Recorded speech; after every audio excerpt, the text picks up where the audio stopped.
North ഇന്ത്യയിൽ നിന്ന് കാറുകൾ മാത്രമല്ല ട്രക്കുകളും ബസ്സുകളും ധാരാളമായിട്ട് ഇപ്പോൾ കേരളത്തിലേക്ക് എത്തി തുടങ്ങിയിട്ടുണ്ട്. ഇന്ന് നമ്മൾ അതേപോലെ ഒരു വാഹനം നോക്കാൻ പോയിട്ടുണ്ടായിരുന്നു. വോൾവോയുടെ B8R സിംഗിൾ ആക്സിൽ ബസ്സായിരുന്നു നോക്കാൻ പോയിട്ടുണ്ടായിരുന്നത്. നമ്മളപ്പോൾ ആ ബസ് സ്കാൻ ചെയ്യാൻ ചെന്ന സമയത്ത് അതിൻ്റെ OBD കണക്ടർ, അതായത് നമ്മൾ സ്കാൻ ടൂൾ കുത്താനുള്ള കണക്ടർ സോക്കറ്റിൻ്റെ ഭാഗത്ത് അവൈലബിൾ അല്ല. അപ്പോൾ അതെവിടെയാണ് എന്നുള്ളത് ഫസ്റ്റ് കണ്ടുപിടിക്കേണ്ട ഒരു ചലഞ്ചായിരുന്നു. കാരണം അതിൻ്റെ ഒരു ഏരിയയിലെങ്ങും ഈ സോക്കറ്റ് അവൈലബിൾ അല്ല. അപ്പോൾ സോക്കറ്റ് ഇവർ നേരത്തെ എന്തോ കാര്യത്തിന് അഴിച്ചിട്ട് മറ്റേ സ്റ്റിയറിങ്ങിൻ്റെ ഉൾഭാഗത്തേക്ക് കയറ്റി വെച്ചിട്ടുണ്ടായിരുന്നു. അത് കണ്ടെത്തി ടൂൾ കണക്ട് ചെയ്ത സമയത്ത് അതിനകത്തിൽ ടൂളിൽ പവർ സപ്ലൈ കിട്ടുന്നില്ല. അപ്പോൾ ബാക്കി അത് റിലേറ്റഡ് കാര്യങ്ങൾ നോക്കി, എന്തുകൊണ്ട് അവിടെ പവർ സപ്ലൈ വരുന്നില്ല എന്നുള്ളത് നോക്കി പവർ സപ്ലൈ കറക്റ്റ് ചെയ്ത് ടൂൾ നമ്മൾ കണക്ട് ചെയ്ത് കംപ്ലീറ്റ് ECU സ്കാൻ ചെയ്തു. എല്ലാ ECUകളും വണ്ടിയിൽ അവൈലബിൾ ആയിട്ടുള്ള കംപ്ലീറ്റ് ECUകളും സ്കാൻ ചെയ്തു. അതിൽ ഏതിലൊക്കെ ഇഷ്യൂ നിൽക്കുന്നുണ്ട്, കുറേയധികം എറർ കോഡുകൾ ഉണ്ടായിരുന്നു. അപ്പോൾ ഏതൊക്കെ ECUകളാണ് അത് നിൽക്കുന്നത്, അതിൻ്റെ ഒരു ഫുള്ളായിട്ടുള്ള റിപ്പോർട്ട് ജനറേറ്റ് ചെയ്തു.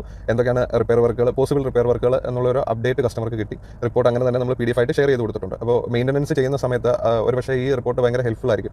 കാരണം ഏത്